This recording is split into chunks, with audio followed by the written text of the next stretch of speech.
Welcome back to Reflections and Real Talk. Are you worrying about the market crashing right before or after retirement? Are you wondering how to keep up with inflation without gambling your nest egg?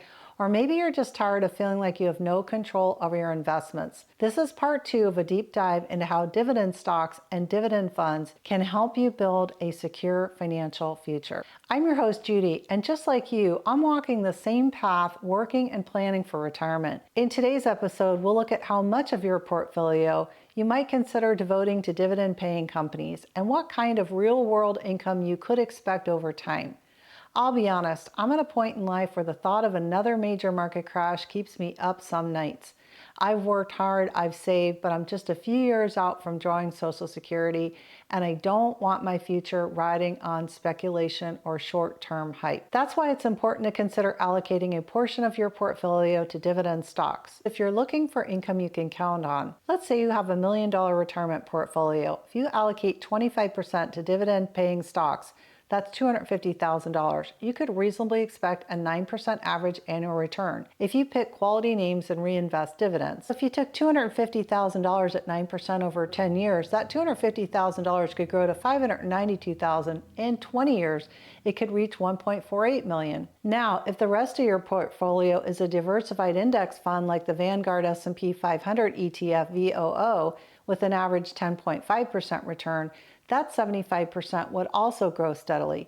Growth of $750,000 at 10.5%. In 10 years, about $2 million. In 20 years, about $5.7 million. Together, your entire $1 million portfolio could become $2.64 million in 10 years or $7.16 million in 20 years. And that's without fancy hedge funds or private wealth managers. Just quality stocks and time. So how do you get started buying dividend stocks? You don't need a financial advisor to get started. Here's how I would do it and how you can too. Number 1, open up an online brokerage account. Consider companies like Fidelity, Charles Schwab, or Vanguard.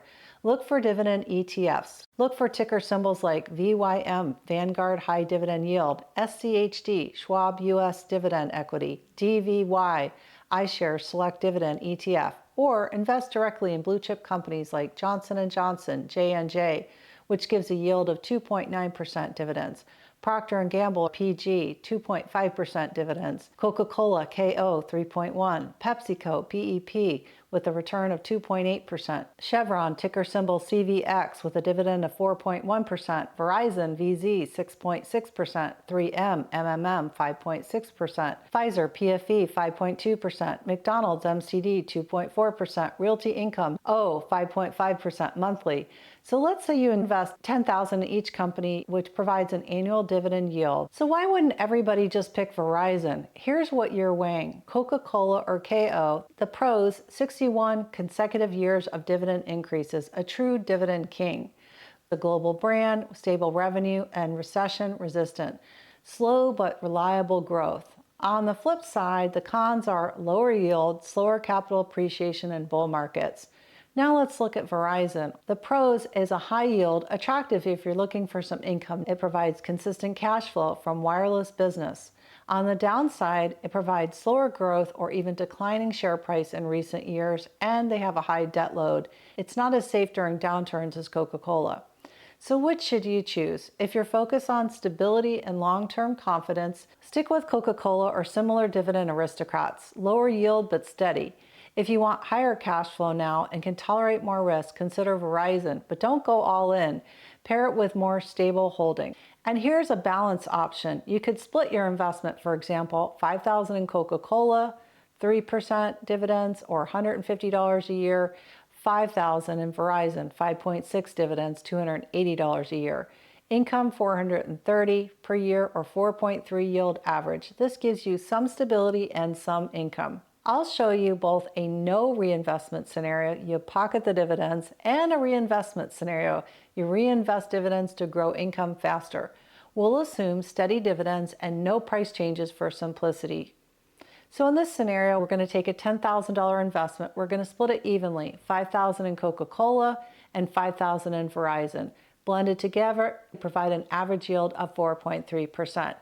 Number 1, if no dividend reinvestment, you simply collect the dividends every year and don't reinvest. Your annual cumulative income is $430. After 20 years, you'd have earned $8,600 in income from your original $10,000 investment. And your original $10,000 investment would still be sitting there, assuming no price changes.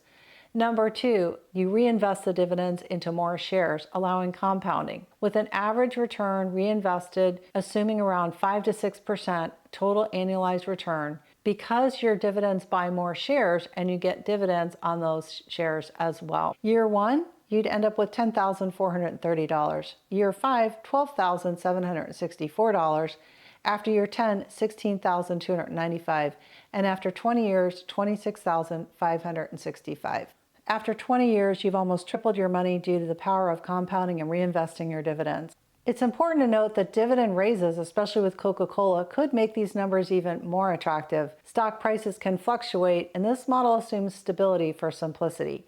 Reinvesting is a secret weapon if you don't need the cash right away. So which is better for you? If you want stability and reliable income, dividend stocks, especially safe ones like Coca-Cola, fit retirement goals perfectly.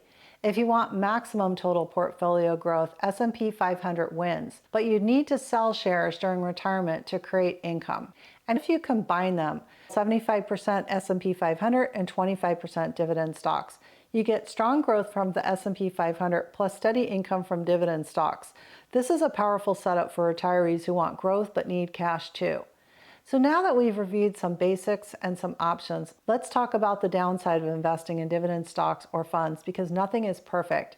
Unlike growth stocks that shoot for the moon, dividend-paying companies usually play it safe. They often have lower growth potential. They're the blue chips, steady, established, but maybe not doubling in value overnight. So if you're chasing fast money, this might feel boring. Next, let's look at the sector risk. These stocks tend to cluster in certain areas like utilities, energy, and consumer staples. That's not bad, but it's not very diversified either. You'll want to pair it with other holdings to stay balanced. And there's always the possibility of a dividend cut. Dividends are not guaranteed income. Dividends can get cut. In tough times, companies may pull back.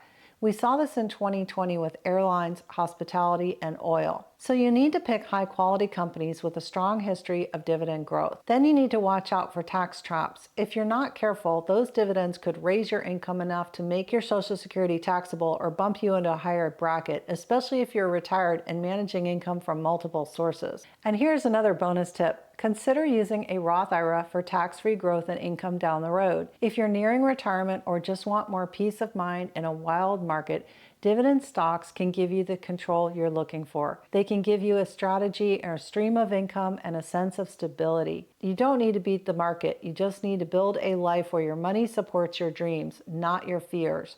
So here's my challenge to you. Start with one dividend ETF or one blue chip stock and watch what happens over time. And if you've already started, share your favorite dividend payer in the comments below. Thanks so much for watching today. If you found value in this video, please like, subscribe, and hit that notification bell so you don't miss future videos.